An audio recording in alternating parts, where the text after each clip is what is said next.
So now let us turn and look at one more theme, and that is the civil role of the Catholic Church in this time period. After the fall in 476 of the Western Roman Empire, there was kind of a mishmash of different kingdoms that are going to emerge. There's no empire to tie everything together anymore. And so a decentralized form of governments began to emerge, and this patchwork of kingdoms will kind of create, well, a hurdle for civilization going forward. There's a reason why we call it the Dark Ages, where, you know, though the term itself is somewhat controversial, but it seems as if civilization is going to greatly slow down, and this is one of the reasons. So, now the Roman Catholic Church is evolving at this time. Its structure, its hierarchy and so forth is evolving. And so it is going to become one of the institutions, or indeed maybe the only institution that is holding the West together and providing some stability and structure, okay? So all kinds of barbarian groups are going to be roving across Western Europe, and the ebb and flow of all of these different groups is going to create all kinds of problems, because these barbarian groups are often up to no good. Just take, for example, the Vikings and the Vandals, the Lombards, and so forth and so on. All of them wreak havoc upon Europe for many centuries. And so no empire exists to bring about the old glorious Pax Romana that we talked about in earlier lectures, a kind of a universal peace. Infrastructure is going to start to crumble and fall apart. And then in 622, Islam will come about, and its rapid expansion will bring yet even deeper losses, both for the East and the West. But for all of Christendom, this will create an enormous challenge. Ultimately, Christians will respond to that Islamic invasion only 350 years later in a period known as the Crusades. But anyway, we're squarely within a period that is often called the Dark Ages. Now, the church will be one light during this time, in this time of darkness. It will still provide a kind of institution that gives some order and some civility and structure. And the Bishop of Rome will grow in power, grow in influence, and expand the church's kind of spiritual mission and spiritual outreach at this time, trying to reach out to these disparate barbarian groups, such as converting the Visigoths. They were converted in 589 when their king Ricarid became a Christian under the work of Gregory the Great. And so it's during this time that the Roman bishop is trying to evangelize and bring all of these barbarian groups under the rubric or under the auspices of Christianity.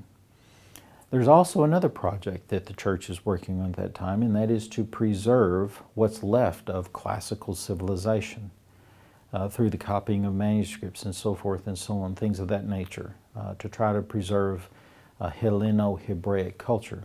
Okay? So the leadership role of the Roman bishop can be easily seen in two great men, Leo the Great and Gregory the Great.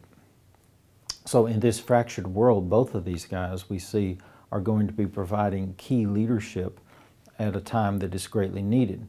For example, Leo will ride out to meet Attila the Hun. Now Attila is a much feared man, as well as all of the Huns. It was just like a ferocious a group of people to come up against. They would ride in, sack your city, leave it in ashes, and so forth. You get the idea. No fun. They're going to sack Rome. Leo goes out to meet them around the year 440 and negotiates for Rome's safety and is successful. He prevents the city from being destroyed. So at great personal expense, for example, we also see Gregory the Great establish 7 monasteries and with his own wealth, all of his wealth in fact, and embrace a life of extreme poverty. And under his ministry, there is the Bishop of Rome. He will greatly expand Christianity out to England, again, all the way over to Spain, and reach out to as many different barbarian groups as he can. Now, these monasteries that are evolved in this time, I haven't had a lot of time to speak about the monastic movements and so forth. But they become intellectual powerhouses for all kinds of things that would not be done anywhere else.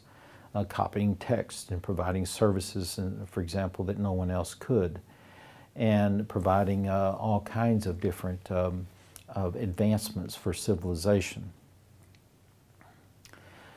Now, let us look at one other key figure here that's right about this time, and is a man named Boethius. Okay, he's often called the last of the Romans. Boethius lived after the fall of Western Rome, but he lived under the reign of the Ostrogoth kings. The Ostrogothic king named is Theodoric. Now, right around the year 325.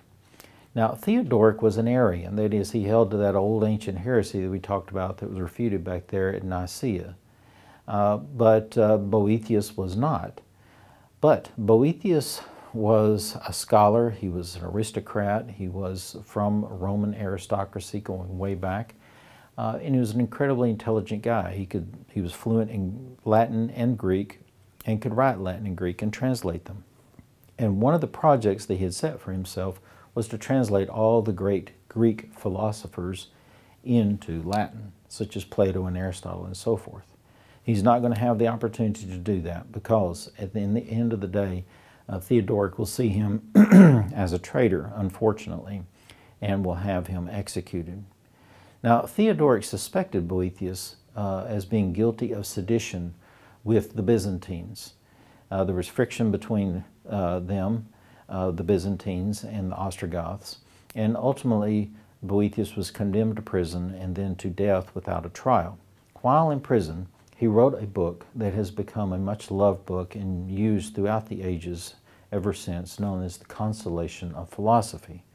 It's a spectacular kind of prison treatise that deals with the whole many deep metaphysical and existential questions, such as the meaning of life, what is true happiness, free will, fate, and freedom, all kinds of different issues that he deals with there, including God's nature and God's being. Even, for example, topics such as the origin of the cosmos. And so you'll read some small sections of that in a small excerpt of that. Hopefully you'll get an idea of some of the allure of the consolation. Now, with his death, a wider rift begins to develop between the East and the West, because now there are fewer and fewer people that can actually tie East and West together. He was one of the last people who could fluently speak Greek and Latin, and that linguistic rift is going to create one of the biggest problems going forward.